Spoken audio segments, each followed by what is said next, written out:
Welcome back to a brand new episode of Charms to Beat. Me and my boy Jordan are here to break down the latest Ravens news.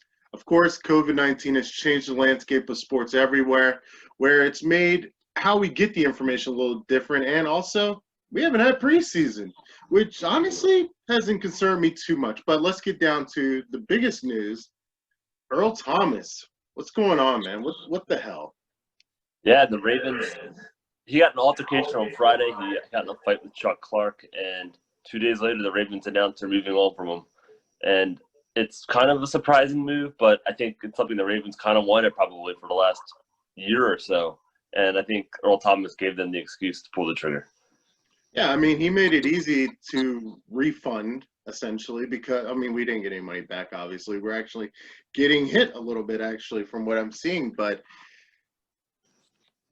the trouble just started. I mean, honestly, we can go back to the Cleveland game with Brandon Williams. His attitude in general with the Seahawks organization, which the Seahawks and the Ravens are two of the most structured and solid franchises in the NFL. And you've managed to end on sour terms with both. I don't know what that says about your character, but I'm glad you're not on the team to continue, just the antics. Yeah, and I felt like I wasn't overly impressed with his play last year. I think he had the interception in his first game as Dolphin, right? Oh, man, Earl Thomas is going to be awesome. But after that, he kind of had a quiet year. He got in that fight with Brandon Williams week 4 after that, really disappointing loss to Cleveland. And it kind of, went from there. He missed a couple of meetings here and there. He left early for his bye, came back late from his bye week.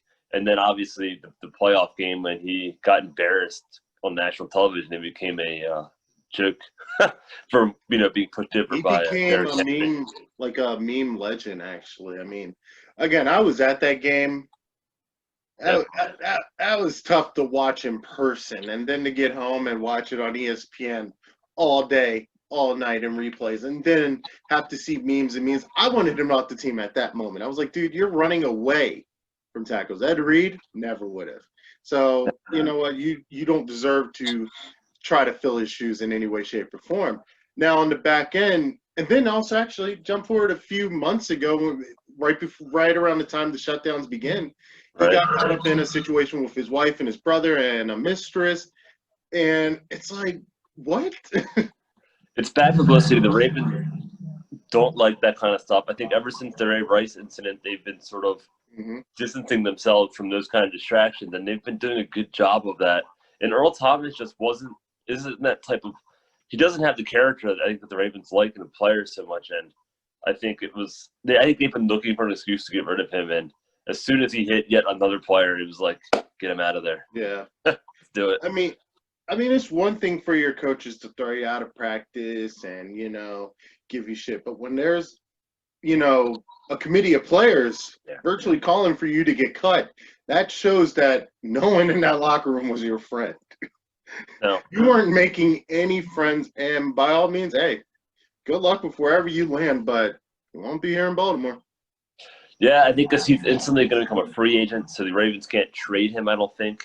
I'm not positive about that, but I'm pretty sure. But they do get $6 million back. I think they lose 4 dead money. They get 6 back. Okay. So they could be using that to sort of get another player to come in, whether it's Giovanni Clowney or that big-time defensive end from the Jaguars. So who knows what they're going to do. I know Deshaun Elliott can step in and take over that role, though. We'll see. He's having a good training camp. I don't know. He's obviously not a Pro Bowl safety, but he could be good enough with that secondary and that defensive line that you don't necessarily need an Earl Thomas. I think like me and you have talked a lot, almost every other day about the Ravens. And one of the things we keep going back to is that pass rush. That, I think when you look back at the 2019 campaign, the pass rush, that defensive line, that wasn't the defensive line, the pass rush that the Ravens were used to. We're used to getting after the quarterback every other play. And unfortunately, we weren't able to do that. But, dude, it looks insane with who we picked up. I mean, Calais Campbell and Wolf alone just give you enough excitement. Judon's going to be, I guess, essentially playing for a contract. So, he's going to go off, hopefully. And it's just like, it's just so exciting, this defense. So, yeah, Deshaun Elliott, who I think is a quality player, I think, he's a good placeholder until the Ravens can find better. And then even still, maybe a case where he catches you off guard and actually proves to be a very, very solid safety. So it's a win-win for us. And I will say the Ravens last year routinely they used one safety packages quite a bit. They have Jimmy Smith, who's kind of like that hybrid guy. Yep. So I think you're going to see they could have, Tavon Young, Jimmy Smith, Marcus Peters, Marlon Humphrey, and Chuck Clark all on the field at the same time with the Patrick Queen, and you're not really even going to miss that free safety because they've got a guy that can kind of. I mean, Jimmy Smith's a big dude. He can run with tight ends and receivers, so I'm not that worried about it.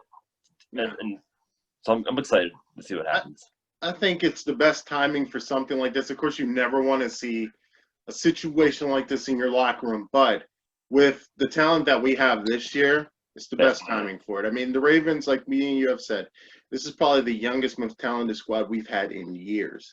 So, hey, sorry, Earl, you missed out on the train. That being said, though, again, the news coming out of camp, it's been a little different because, we're used to live coverage. We're used to seeing training camps on the NFL Network. We're used to, I think the Ravens social media team has done a great job because that's actually where I've gotten most of my information from. What are your thoughts on training camp overall? I think I'm actually honestly low-key happy there hasn't been a preseason because the Ravens don't need it. I think they're one of the few teams that are so talented. Everyone came back. The coaches all came back. You don't want players getting hurt in meaningless games on this team. You don't want coaches having more chances to get ready for this offense. Instead, they can work on Lamar Jackson's throwing, maybe different schemes, changing up the playbook. That's a good thing. I think you saw as second-year guys like Hollywood Brown are having tremendous camps after building up muscle and stuff. Rookies like J.K. Dobbins are having really big camps. I mean, he had a touchdown grab in the back of the end zone today. Yeah, he's asking for the coaches to be harder on him. And I think that's exciting to me. And then defensively, I heard Patrick Queen's flying all over the place. So I think, obviously they're not going to post bad things, but I haven't heard anything negative really coming out of the media either, which is a good sign. Yeah, it's been all positivity. Outside of apparently Lamar Jackson, with possible, I'm not even going to say the I word. I don't even want to say, he hurt his foot. He's taking some time off. So apparently he's expected back at practice Monday. This video will probably be out Monday. So hopefully when this video comes out, he has returned. But, Hollywood looks amazing. There was actually a play on Instagram, and I wish I could put it in the video, where he literally burnt why am I having a drop? Marlon Humphrey. Yes, Marlon Humphrey burnt him. I was like, Jesus. And Marlon's one of the best, man-to-man corners. And I'm excited. I am seriously excited. Seeing that play alone was like, okay, it's go time. Let's talk about Dez Bryant, actually. We kind of talked about it on our episode of Third and Goal, me and Justin. Dez Bryant, how's he fit with Baltimore? I don't think he does. I think the Ravens, to me, it seemed the Ravens were lukewarm about his visit. I think they're looking for a big-bodied receiver who has, a little bit of a pedigree to go across the middle, make some big catches. A little bit bigger than Willie Snead. But I think the days of, the games where he's got is it a catch, is it not a catch, Dez Bryant, are way in the past. I think you're getting a guy that hasn't played football in over 2 years, that is coming off a major injury, that's, 2 years older. And I think the Ravens may have seen that. And maybe it was a chance for, Dez Bryant to get his name out there, and the Ravens were doing their due diligence, but I don't personally see it. I don't know what your thoughts are about it. Yeah, me personally, I think, the Ravens historically have been the retirement home for a lot of wide receivers in the NFL. True. Well, they've come here and had okay seasons, but I don't think Dez Bryant is going to be that receiver for us. He is a big guy. We know historically what he has been capable of doing. But again, like you said, 2 years not playing football. You may be physically fit, but are you football fit? You haven't put on the pads. That's just a different type of athlete in itself. I'm looking, again, I haven't heard a lot about him, but I'm looking for Miles Boykin to step up. Yeah. I was heavy on him when he was drafted. I said, this is our big body receiver. He should be out there doing some blocks, being physical. I'm hoping this is the year he steps up and really just takes that reign, because we need that receiver, but it's not Dez Bryant. He definitely had his moments last year. He's better than a Rashad Perriman, for instance. Like, he obviously can catch football. He had that big catch against Seattle. He had some touchdown grabs. I think it doesn't really play into the Ravens' playbook. I mean, they do have an Andrews and it that can go up and make the big catches across the middle, but you've got speed, and more speed. And I think that's how you beat teams. I don't think getting an over-the-hill receiver that probably can't burn anybody anymore, get separation. All that's going to lead to is tips and picks. And I'm not a big fan of it. I think if you're going to go after an old receiver, maybe you do consider an AB, but after the Earl Thomas incident, you really want to see Antonio Brown, because I think you're kind of seeing what could happen if you get into it. Yeah. I think with what you're seeing with Earl Thomas kind of tells you exactly the route the Ravens are going to go with AB, and that's not at all. They're a no-nonsense team. I think John Harbaugh over the last decade has done a great job getting the locker room in order. I give him all the credit in the world. I remember right around the Super Bowl seasons, there was all the drama, that was going on with other players. And some of them hit the road. That's just the Harbaugh way. It's like his way or no way. So if you can't get down, you got to go. And I don't think AB is a fit for that. I don't think he's and people will say, well, his cousin's here. He has a good relationship with Lamar. And I'm like, yeah, that's great until he's not getting all the touches that he wants, or his helmet doesn't fit, or he doesn't have the right cleats, or they change up how face mask works, or somehow, some way to trigger him where he just becomes a nuisance. The Ravens have had a front row seat to the talent and the issues that surround Antonio Brown for his entire career, obviously, because of the rival Steelers. I mean, they remember Christmas Day very vividly when he had that touchdown grab. But yeah, I think the Ravens went 14-2 last year. They know exactly what they need to do to win a Super Bowl. You don't want to mess with that chemistry. And even if Lamar Jackson likes him, if he doesn't throw the ball to him more than 6 times a game because they're running the football because it's December, you're gonna get a crybaby on the sidelines who could really upend the apple cart, so to speak, and I don't think that's a good sign. Exactly. And with the way the Ravens are formulated right now, let's think about this. Most of the superstars on the team are under their third year. They've virtually been indoctrinated into this way, this Ravens way. And the veterans that they're bringing in, let's look at it. Mark Ingram, he's been a great – he stepped up big time last year. He's proven that he belongs here.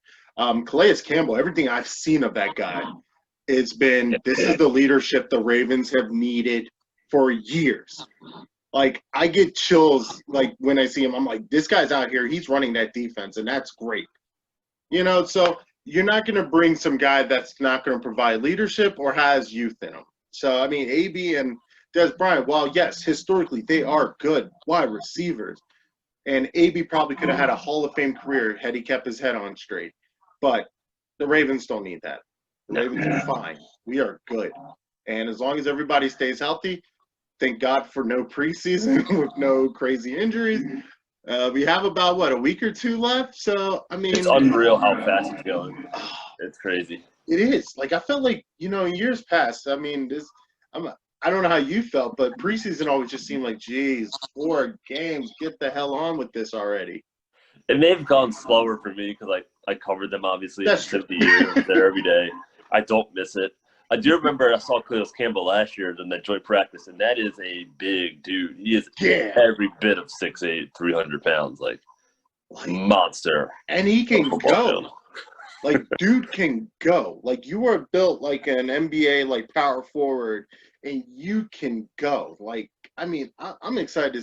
I remember I saw his age, and just because you look at him in the face, he looks old. But seeing the footage of him that the Ravens have put out on their social medias, I think he's a great addition. I'm excited, dude. Yeah, that whole defensive front seven with the picks they made in the draft and the free agents they brought in. It was deliberately because of what happened in the playoff game and because of Patrick Mahomes. Those two guys, Derrick Henry and Mahomes, they found a way to, I think, maybe keep both those guys under wraps. We'll see. I think Mahomes, you can't really keep him under wraps. But yeah, Mahomes, he may not be able to run as much. We can try to contain him. You can't put him under wraps. I mean, that guy's going to be a problem. I mean, just we're not going to talk too much about Pat Mahomes. This is not the We see Pat him in Mahomes show.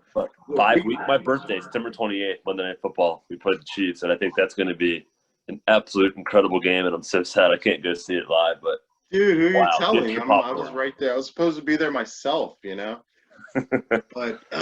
But nonetheless, I mean, like I said, I think despite everything that's happened this past week, the Ravens are still in a good position to really go far. Deshaun Elliott, Harbaugh's behind him. I just saw a tweet actually before we went on air where, Harbaugh, it wasn't Harbaugh, it was like the Ravens tweeted out to Harbaugh, hey, it's his time, let's go. Yeah. So you got your head coach behind you. Here's your chance. I know, and that's the thing. He has had a couple of injuries, but hey, the team's behind him, so that's all that really matters. Anything else out of training camp that that you've noticed? Not really little things. I don't think it's a big surprise. Yeah. DJ Fluker, who the Ravens got from Seattle, is probably going to take over that right guard spot that Marshall Yanda had for many years. Talking about a veteran in a season where you didn't have an off season really. It's obvious he's going to take that job. I think Khalil Campbell's been not surprising, but just really impressing everybody. Patrick Queen's been playing really fast, really loose. Jimmy Smith has looked really healthy and strong, and he's okay with that third cornerback role. You'd think maybe he'd be upset about it, but I think he understands he's going to get a lot of reps in this defense. And that's I've taken away. I don't know what you've taken away from. Yeah, I think honestly the team's gelling very well. I mean, the Jimmy Smith situation's always been a very polarizing one for me. One moment I hate him, one moment I'm just glad he's on the team. But I think he's finding his position. He knows that Marcus Peters and Marlon Humphrey, those are the 1-2 guys. And again, in the Ravens defense that we run, like you said, we run a lot of, especially in a passing league. This is more of a passing league than back in the day. So yeah, a third corner is not a backup in a sense. It's actually more or less a starting position in most nickel packages. So, yeah. They have the highest paid nickel corner in Tavon Young. They're absolutely filthy loaded at secondary. Exactly. You're not gonna miss Earl Thomas. It's incredible to say that. Anybody watching this that's worried about Earl Thomas or any rival Steelers fans that might be tuning in, and they're saying, "Oh, Earl Thomas is gone. Minka Fitzpatrick's the best safety in the division." Cool. Whatever you want to say. I'm not worried. We're not worried. The Ravens are. Yeah, we're good to go. But that does it for our show tonight. Don't forget to like and subscribe. We'll be back. We're back. Football's back, so we're going to be back with our weekly episodes covering the Ravens and Baltimore sports in general. So, yeah, don't forget to like and subscribe, and take care.